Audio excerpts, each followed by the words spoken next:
150 నినాదాలలో ఏ ఒక్క నినాదం కూడా నిజం కాలే. మీరందరూ చెప్పాలని అడుగుతా ఉన్నా. మోడీ గారు చాలా విషయాలు చెప్పినాడు. నేను గెలిస్తే విదేశాలలో ఉన్న నల్ల డబ్బు తెచ్చి ప్రతి ఇంటికి 15 లక్షలు ఇస్తాడు. వచ్చినాయా 15 లక్షలు?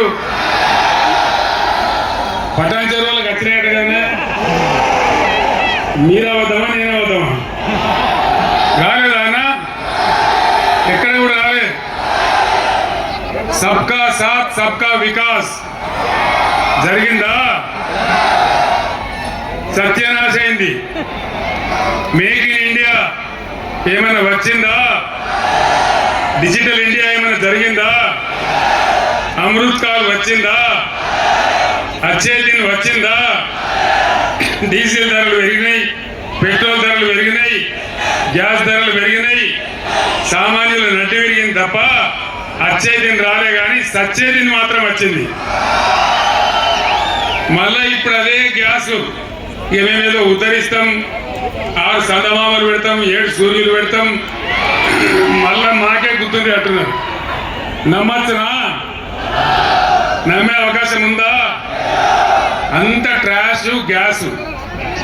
ఎప్పటికప్పుడు ఒక ఉల్టా నినాదం పెట్టుడు, పాకిస్తాన్తో పంచాయతీ అని చెప్పుడు. వాడు పాకిస్తాన్కి ఇంత బుట్క దేశం. జాడీ చొక్కటి కొడితే 25 ఏళ్ళు మన దిక్కు చూడాడు. వాడిని చూపించి ప్రజలను ఎమోషనల్ బ్లాక్మెయిల్ చేసి ప్రతిసారి ఓట్లు అందుకునుడు, మన గ్యాస్ చెప్పుడు. మోడీ ఎజెండాలో, బీజేపీ ఎజెండాలో పేదల కష్టాలు ఉన్నాయి. ఏ కాలం లేదు, మన కాలం లేదు, మతాల కాలం. పేదల కష్టాలు ఉన్నాయి. ధనికుల యొక్క బాధలు మాత్రం ఉంటాయి.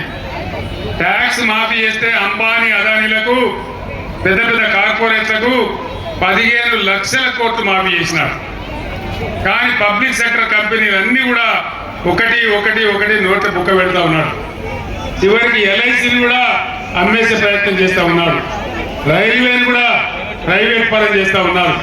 విమానాశ్రయాలు ప్రైవేట్ పరం చేస్తూ ఉన్నాడు. ఓడరేవులు పర్మనెంట్ ప్రయాణం చేస్తూ ఉన్నాడు. మరి మొత్తం పోతే మనం ఎక్కడ పోవాలా? మన యువకులు ఎక్కడ పోవాలా? ఏం జరగాలి ఈ దేశంలో?